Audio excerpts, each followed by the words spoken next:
Hello everyone, welcome to my new video. Today we can discuss about Klarer's fiction. Here in this essay, she says about the evolution of prose fiction. Let us start with novel. How epic gave birth to novel. Epics, famous epics are Virgil's Aeneid, Dante's Divine Comedy, and it is said that epics preceded novels. Classical epics reflected comprehensive worldviews, and fragmentation of worldviews led to the rise of relativism and the modern novel. This romance became the precursor of novel. Ancient romances like Appius Golden Ass were written in prose. Then medieval romances like Sir Gawain and the Green Knight, it used verse forms so that we can see both in prose and verse forms. Romances condensed action, focused on plot and developed characters. And how the characters got developed. Epics featured flat, idealized heroes. Romances introduced complex, realistic characters like Gawain. And psychological realism merged in character presentations. And what are the narrative techniques used? Classical epics used omniscient narration. Romances adopted figural narrative situations, that is, protagonist perspective is used there. And examples are Gawain's pretended sleep, hunting scene descriptions in Sir Gawain. Here we can see the narrative technique used in Sir Gawain. In the story is told in third person, that is he, and we see everything from Gawain's perspective here. And we experience the action as if through his eyes. This technique creates intimacy with Gawain's thoughts and feelings because we are able to realize it, we are able to feel it. That is why we feel that intimacy with his thoughts and feelings. It provides deep insights into his character. That is, through his thoughts and feelings, we are able to understand the protagonist. And it also allows readers to closely follow Gawain's journey. When we are able to understand his emotions, his thoughts and feelings, we are able to follow him, that is, follow his journey. Now, the author says about the rise of the novel, again from epic to novel. Early novels combined elements of romance, poetry, and epic. Cervantes' Don Quixote 1605, it pioneered the modern novel. Then Henry Fielding's Tom Jones and Samuel Richardson's Pamela. When we analyze early novels, we can see it grounded in historical and geographical reality. The individual realistic characters replaced allegorical heroes there, and the focus was on individualism and realism. It also reflected socio-historical changes of the 17th and 18th centuries. And early novels mirrored the shift from collective to individual values. It also benefited from the rise of education, printing press, and changing economics. Thus, it became a dominant literary genre in literature, has driven innovation in literature for 3 centuries. Important authors are Cervantes, Defoe, Richardson, Fielding, Sterne, etc. Then we have the subgenres there, like picaresque novel, Bildungsroman, epistolary, historical novel, etc. And what is this picaresque novel? Picaresque novel is a story of a rogue's experience, often satirical and episodic. Rogue's experience is one who wants to travel a lot, like Tom Jones. Then Bildungsroman, that is coming of age. Here in this type of novels, we can see the protagonist's development from childhood to maturity, like David Copperfield. Epistolary novel, that particular word epistolary shows it is used through letters. That is, the story is told through letters and it will be in first person. narration also. Example is Pamela. Historical novel is based on real events, people, or settings, like The Name of the Rose. Utopian or science fiction novel, they show the alternative worlds, social commentaries there, like H.G. Wells, George Orwell's works. And these subgenres reflect societal concerns and literary experimentation. And novels often blend elements from multiple subgenres. And the historical context influences novelistic themes and styles. Utopian novels like Thomas More Utopia, then it founded the genre for this particular term, utopian novel. Gothic novels, it emerged in 18th century England and Germany. Very famous example is the Castle of Otranto, but it was popularized by Bram Stoker's Dracula. Detective novels are also there. It originated in the 19th century. Modern authors Patricia Cornwell, Tony Hillerman, Dan Brown. Then we have blurred genre lines there. That is novels which often combine elements from multiple subgenres. There we can say these type of novels consist of blurred genre lines because they use multiple subgenres there. Multiple subgenres means the different types of genres are given here, and more than one subgenre is being used here. That is why it is multiple subgenres, like The Name of the Rose. It is both a detective and a historical one. Then how the short story got evolved. Short stories originated in antiquity and the Middle Ages, and it is influenced by myths, fairy tales, and medieval romances. And the medieval precursors are Giovanni Boccaccio's Decameron, then Chaucer's Canterbury Tales. All these works featured framing narratives, and these cycles of tales united heterogeneous stories. Then emergence of the modern short story showed that in late 18th century, short stories emerged as an independent genre. And when it comes to the 19th century, we can see magazines like Tatler and Spectator, which published short stories. Influential authors were Washington Irving, Edgar Allan Poe, Anton Chekhov. Then what happened in the 20th century, or how it got developed? Authors like Heinrich Böll, Ernest Hemingway, J.L. Borges, they contributed to this genre, and short stories continued to evolve, exploring new themes and styles.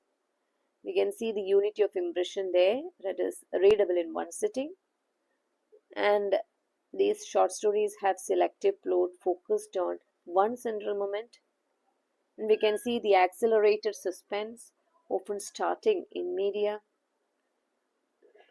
It uses suggestive language there, limited character and setting descriptions. It is single narrative. Employs the single narrative perspective. Then we are moving to the novella or novelette that has that intermediate length and narrative elements between novel and short story. Examples, The Abbess of Castro or Le Horla. Then the literary significance of these short stories are they have received less attention than novels, surfaces in comparative definitions of other prose genres, and it continues to evolve, influencing literary theory and practice. And about the plot structure, when we consider the plot structure, we can see the first one, that is exposition, that is the introduction to the initial situation. Then we have the second stage, that is complication, where we can see how the conflict or problem arises. Then the third one is climax, that shows the turning point. Here, critical moment with a no return, that can be seen here. And resolution, that is the denouement, where conflict resolution and conclusion is there. So these are the basic structure of the plot. And according to Aristotle, logical connections between plot elements should be there. probable outcomes. He also says about probable outcomes, like in Romeo and Juliet. Their exposition, complication, climax, resolution, how it is being, um, how it can be analyzed in this particular work. Exposition, founding families. Complication, Romeo and Juliet's love. Climax, Mercutio's murder. Resolution, tragic ending, and families reconcile. So this is how we have to analyze a work on the basis of its structure. And important distinction, climax, that's a narrative, it points of no return. Then climax that says about everyday, final confrontation. And then other dimensions are characters, that is, who acts there. Narrative situation, who speaks and sees. Setting, where and when do events take place. And style, that's about language and tone. So plot analysis applies to novels, short stories, film, drama. And we also have linear and non-linear structure. If it is linear plot, there we can see events follow chronological order. They have the proper order there. Examples, Odyssey. Then when we see these type of plot, we can see the techniques like flashbacks and foreshadowing. Flashbacks means it's about the past. Then foreshadowing, it is an indicative or it's a sort of warning about the future. And in non-linear plot, it is unlike linear plot. Here, events don't follow any chronological order, like hopscotch. The techniques, again, we can see flashbacks and foreshadowing here, and non-chronological chapter order, then multiple narrative paths. That is what we can see in non-linear plot. Examples of non-linear narratives: Sunset Boulevard, opening scene reveals protagonist's death. Then dictionary of the curses, their dictionary entries, reader chooses order. Hopscotch, two reading paths, variable chapter order. That is, when we have non-linear plot there, the author is not following any particular order. Effects. So what is the effect of non-linear plot if it is not following any particular order? It reduces suspense and it focuses on other narrative aspects. But it increases reader engagement and choice. It also challenges traditional storytelling. Then important authors are Julio Cortázar, Billy Wilder, etc. Then we also have experimental plot structures like nonlinear narratives. We have already said it, multiple plot lines are there and reader chooses order. Reader has to consider the order there or select the order there. Mixed levels of action and time can be seen. Achronological sequences, fragmented narrative. In Slaughterhouse-Five, there we can see three intertwined levels: World War II experiences, post-war life in America, science fiction dream world. And here the author gives the explanation. Kurt Vonnegut's protagonist describes Tralfamadorian literature, that is non-linear storytelling. All moments in time exist simultaneously. Read experiences events out of chronological order.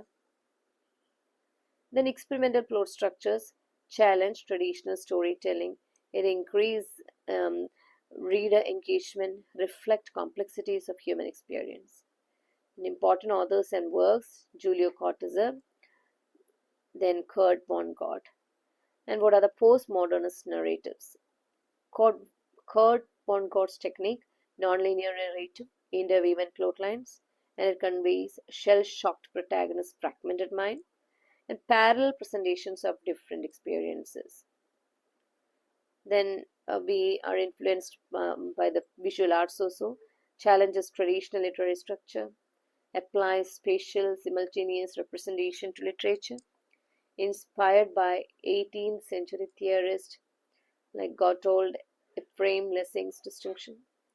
Literature is temporal art with sequential events. Visual arts, it also says about spatial art, single instant. Then impact on other elements. Shows the setting and character presentation affected there. Fragmented narratives appear in various genres and media like film, drama, literature. The postmodernist narratives like non-linear storytelling, multiple plot lines, experimental structure. Again, the important authors like Kurt Vonnegut, which we have said already.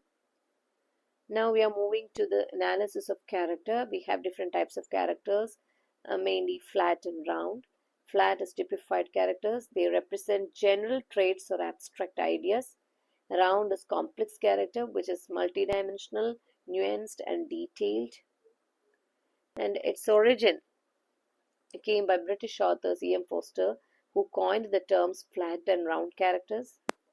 And what is flat character? Flat character represents specific groups or traits, like, for example, the boastful soldier. Allegorical depictions like do well, do better, do best, pious plowman. Common in classical Roman comedy, medieval literature, modern advertising, these flat characters. Then round characters are very complex, multi-dimensional and nuanced, like Mark Twain's A True Story. And how the character is presented there. It can be influenced by psychological approaches, social context, literary genre, author's purpose. Then important authors and works are William Langland, Piers Plowman, then Mark Twain, A True Story. And how the character representation is done in literature. Typified characterization, which we have said already, that is flat, reduces characters to representative types.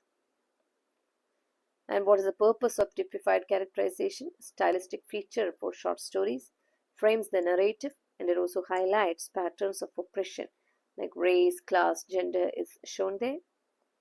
And analysis through literary theories. African American literary theory is used there. Feminist literary theory can also be applied. Focus on mechanisms of oppression. Then individualized characterization, which evolved in medieval romance and novels. For example, Sir Gawain and the Green Knight, Moby Dick. And how can we combine typified and individualized elements? When we combine it, it creates tension between universal and particular representation. And important authors are Mark Twain, Herman Melville. So now we are going to discuss the character presentation modes. That is how the expository characterization is shown, that is through telling. Here the narrator describes character or setting directly. Then the features are narrator acts as mediator, and selective and sympathetic perspective can be seen there, and it also influences readers' interpretation. Then next mode is showing dramatic characterization. Telling is expository characterization, whereas showing is dramatic characterization. Here the character is revealed through actions and dialogue. No obvious narrator or commentary is there, like Ernest Hemingway's The Old Man and the Sea. And the features are, it is objective narrative. Reader interprets and evaluates characters independently. And it is dramatic and it shows the immersive experience. And key differences are, telling is narrator driven, subjective interpretation. Showing is character driven, objective interpretation. That is the main difference between these two.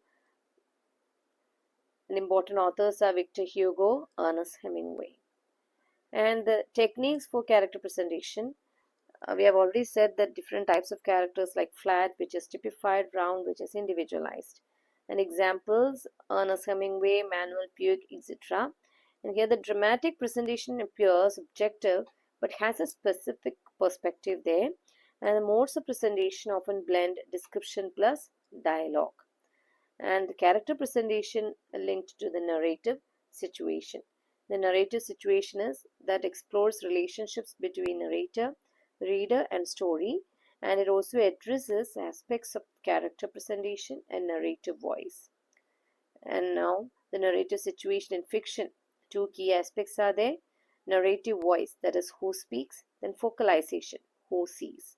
Three main narrative situations are there, like authorial, that is external narrator, then first person, that is protagonist perspective, then figural, that is character's perspective. Authorial, where external narrator is there, that is, here we can see omniscient point of view, and it refers to protagonist in third person. Example, Leo Tolstoy's War and Peace.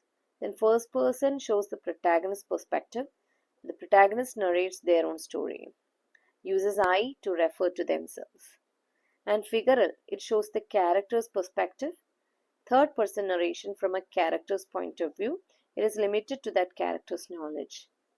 Then we also have hybrid narrative situations like modernist and postmodernist fiction often blend elements. Individual works combine multiple narrative situations. And the narrative voice types are there like omniscient, that is all knowing, limited, restricted to a character's knowledge. Then unreliable, narrator provides misleading information there. Important authors are Leo Tolstoy, omniscient, all-knowing, limited, restricted to a character's knowledge, unreliable. Here the narrator provides misleading information. Important authors are Leo Tolstoy, Franz Karl Stenzel. Then narrative situations, that is omniscient versus first person. Omniscient narration, we already said that, all-knowing narrator is there. And the features are goes by, knows characters, thoughts and letters, and provides detailed information. Then first person narration, there we can see the narrator is a participating figure, protagonist or minor character.